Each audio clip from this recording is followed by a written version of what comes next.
Now you have the continuation of Paul's personal testimony as apostle to the Gentiles. You remember he began this epistle in a very personal manner in those first 17 verses. Now, he leaves the doctrinal section, he picks up that personal note with which he began the epistle, and that was his desire to visit Rome. Back in Romans 1:10, he says, "Now at length that I might have a prosperous journey by the will of God to come unto you." Now listen to him, verse 14, "And I myself also am persuaded of you, my brethren, that ye also are full of goodness, filled with knowledge, able also to admonish one another." Now, I think this is one of the loveliest things. Paul is offering here a gentle apology for his frankness and boldness in speaking to the Romans in the doctrinal section. It was not because they were lacking in goodness and knowledge, but rather because they possessed these qualities, and Paul was able to be explicit and talk to them about it. Isn't that wonderful?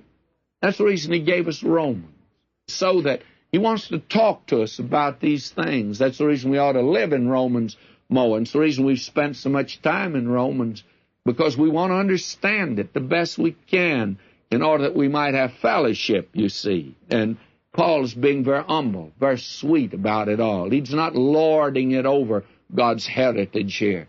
Now he says here in verses 15 and 16, "Nevertheless, brethren, I've written the more boldly unto you in some sort, as putting you in mind, because of the grace that's given to me of God, that I should be the minister of Jesus Christ to the Gentiles, ministering the gospel of God, that the offering up of the Gentiles might be acceptable, being sanctified by the Holy Spirit." Now, Paul says here, "I wrote." That means this epistle. And it means that he's writing it right now.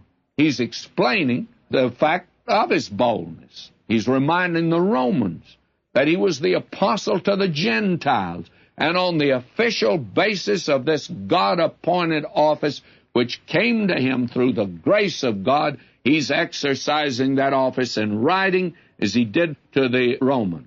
He's ministering to them, and it gives weight to the inspiration of the writings of Paul. Paul says, "I am the apostle to you Gentiles." And he adopts the language of the Levitical priesthood, temple worship, and describing himself as a minister preaching the gospel. And the Gentiles are acceptable, apart from law or any religion, through Jesus Christ as preached by Paul, sanctifying. Notice this. The Holy Spirit indwelt the Gentiles beginning with Cornelius, and the sanctifying work of the Holy Spirit begins with Jew and Gentile the moment of regeneration, when the Spirit of God takes up his abode in the believer. And Paul gave the gospel, but God gave the Holy Spirit when they believed. And it must be kept in mind that Paul was the apostle to the Gentiles in a very special sense. And he offered up the Gentiles as a high priest, making a sacrifice upon the altar. It's difficult for us today to fathom the full significance of all this, and yet Gentiles have entered into all that this applies. And my friend, if you've never thanked God for Paul the apostle, you ought to right now thank God for Paul. God gave him to us. It's the reason we ought to read Romans.